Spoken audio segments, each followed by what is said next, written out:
Welcome to On the Rise podcast. I'm Matt Ricker, and I'm here today with Laurie Rebholz, class of 99, an MBA in Human Resource Management. Laurie, thank you so much for joining us today. It's my pleasure, Matt. Thanks for having me. So, Laurie, tell us a little bit about your education here at Iona and what led you to pursue your MBA here.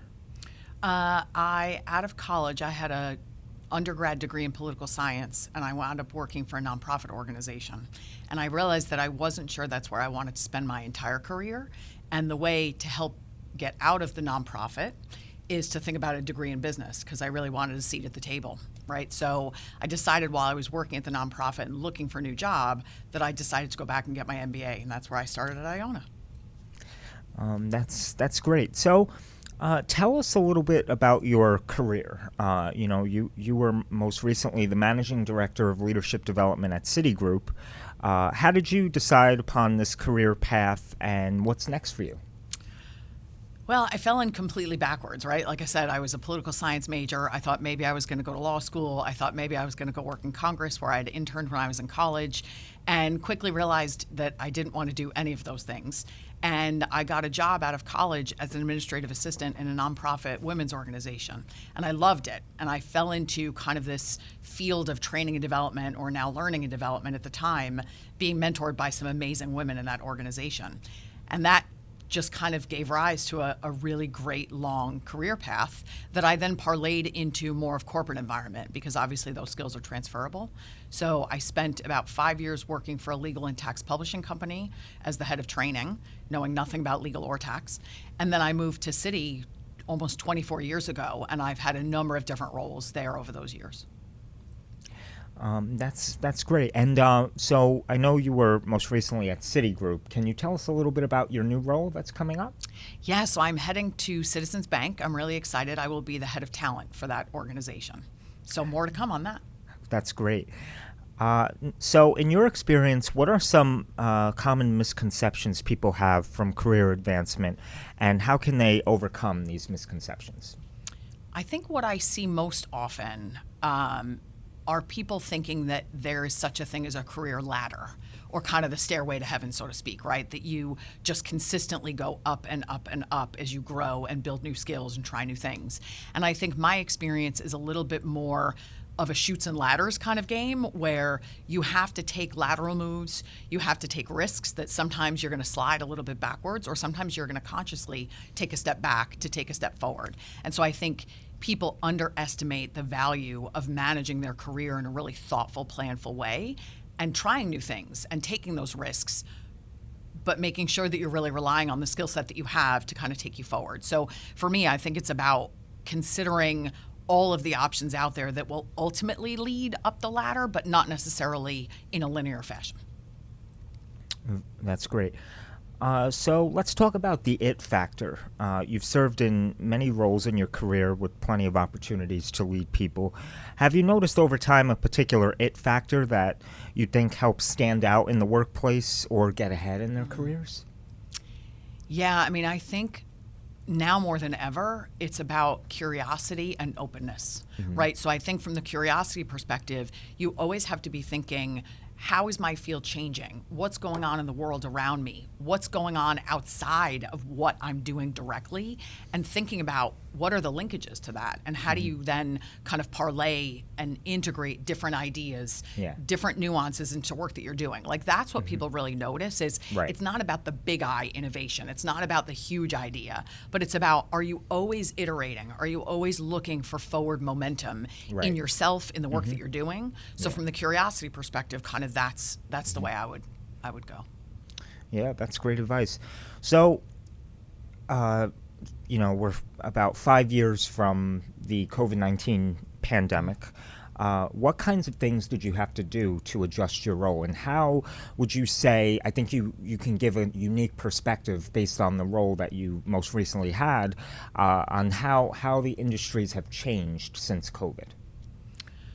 I mean, I think people have learned that we can be a lot more flexible than we've ever been before, right? We can adapt much more quickly, and we have to adapt much more quickly. Right. So I think those were just some fundamental lessons in terms of how do we operate our business when you can't always be face-to-face? How do you operate your business sometimes in more of a crisis mode where people are dealt some cards that you can't control, Right. and to be adaptable, to go back to being curious, to understanding how else can we do this and how can we do it quickly Yeah. and effectively at the same time. So for us, it was, how do we transition from always being in person to be able to reach people in a virtual environment? And how do you kind of shift the way you do your work in that way? So the benefit for us from the COVID perspective was we transitioned a lot of our in-person classes to having virtual offerings or options. So we were able to reach thousands of people in countries that we never reached before. And so that has kind of stuck with us, and that's been a success factor. But at the same time, we didn't want to lose kind of the fundamental benefit of being together, right? So how do we kind of keep that balance of, yes, you could do it all virtually, but do you want to do it all virtually? Is that the right thing for the business and for the culture of the organization? Right. So let's shift gears to networking. So networking plays a very important role in anyone's career advancement. Do you have any tips for effective networking? And I know most recently you came last semester to talk to my students, and I do appreciate that. But can you give some advice to everyone on that? Yeah, I mean, I think people underestimate the power of the active networking, but also cultivating a strong network, right? Yeah. It's a thing, it's a value-added thing that you own in your career. It's not just some cheesy, I feel like I'm selling used cars kind of thing. It's not about meeting people solely for the purpose of advancing you or helping you. It's about creating this collection of people that over time you can help, they can help you, but it's how work gets done. And I think people underestimate and undervalue the power of having a strong network. And I think people look at it and feel uncomfortable, like, oh, I'm just doing it to meet someone so I can further my career. But the reality is you can't do work on your own anymore. There are very few jobs that you can do on your own. So the more you invest in getting to know people, in really building those personal connections, number one, the more fun you have at work. Like, let's be clear, we spend a lot of time at work, so you might as well enjoy your time. But it's also about how do you figure out how to maneuver to get work done when you may not know how to do it. And having a really strong network is what really brings it to life. I even tell students, that, sure, like you can go to a lot of these networking events that we have on campus or even, outside of Iona, and maybe you don't meet anybody that benefits your career path or your career in general. But I said you never know what that might lead to. So, let's say you're a marketing major, but you connect with someone who's in finance and they can't really help you, but they may say, oh, I actually have a friend or a former classmate that works at X, Y, and Z and could potentially help you do X, Y, and Z, So there's connections out there that are waiting to be paired, and you just never know. Well, and even understanding it's not just about like their work or their field of practice, but in your example, if you ask questions around, well, how did you choose your career? Yeah. How did you succeed in your career? How did you grow in your career? There are lessons learned that are transferable there that would be really beneficial to anybody. So I think it's just an exciting opportunity. So let's talk about mentorship. What role has mentorship played in your career development, and how have you sought out mentors throughout your journey? Yeah, it's a great question. I mean, I think mentorship is critically important in your career and in your journey. I think what I would caution people about are formal programs that kind of force fit the pairing, right? So if you're in a program that says, Matt, I'm going to match you with Laurie, and it's a little bit more random, the chemistry is not part of that equation, and there's no vested interest in the person seeking out the mentor, right? So it's very kind of passive. And I find that those don't work as well because there's not that chemistry that brought you together with a purpose. So for me, I think either seek out programs like Gales Go Further is a great example. You as the mentee, the person seeking out a mentor, can go into the platform and look and say, these are people that have what I'm looking for, and so I have a purpose in how I'm going to seek them out and introduce myself. And I own it, right? I own that relationship by doing that. Or kind of keep your eyes out and observe people and watch who does something really good that you want to get better in. And then ask that person for help. So remember, for me, mentorship's like a collection of people. It's not one person's going to serve every mentorship purpose that you need in your life. It's, Matt might be amazing at presentation. Laurie might be great at influence. Somebody else might be great at, finance and using Excel. Go out and get 3 mentors at different points in your career. Just make sure that you own it and you're the one choosing and selecting for your needs. That would be my advice.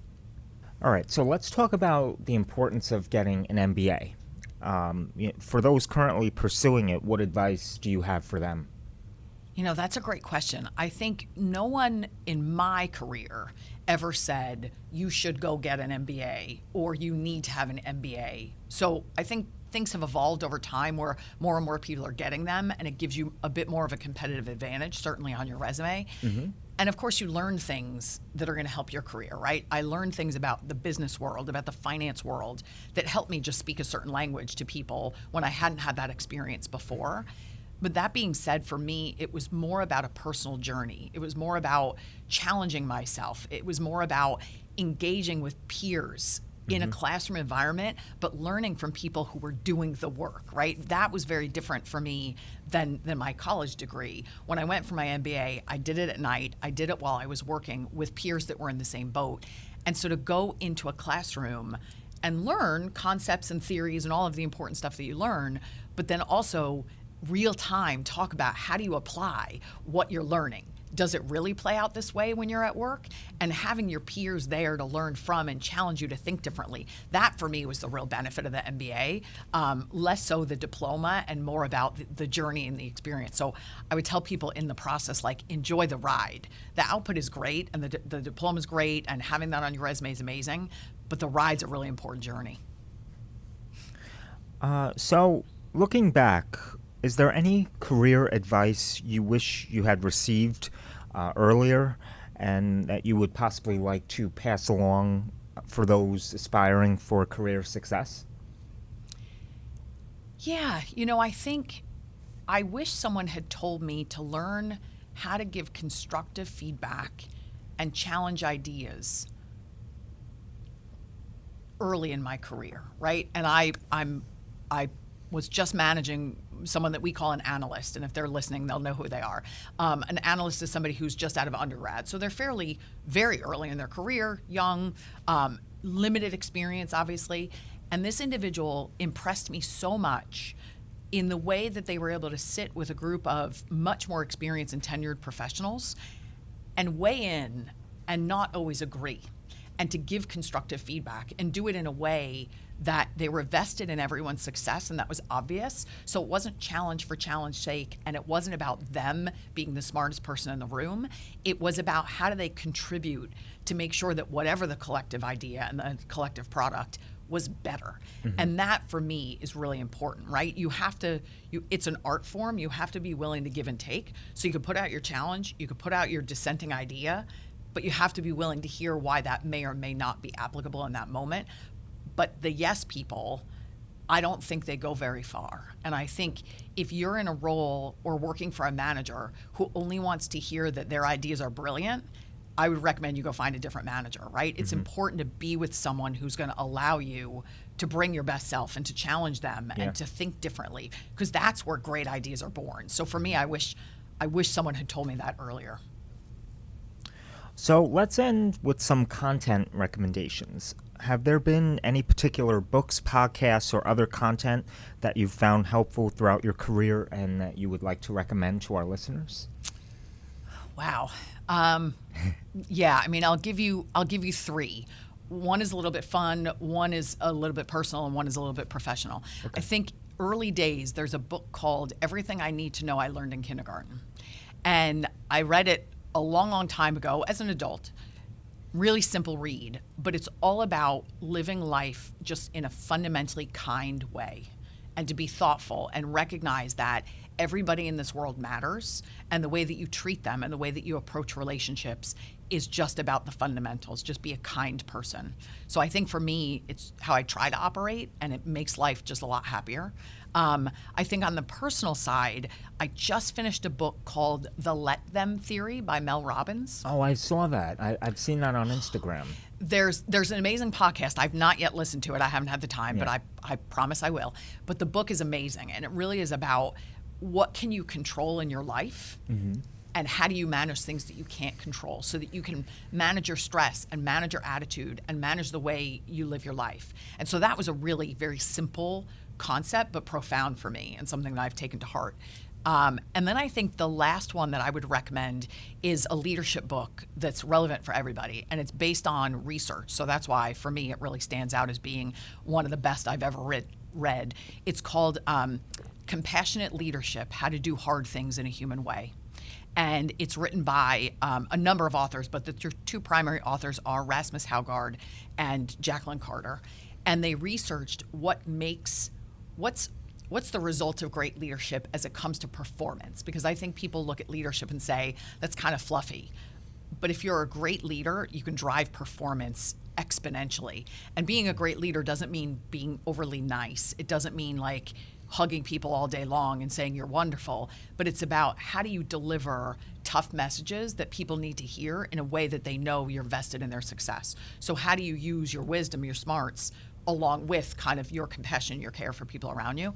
And I think that's a book everyone should read, for sure.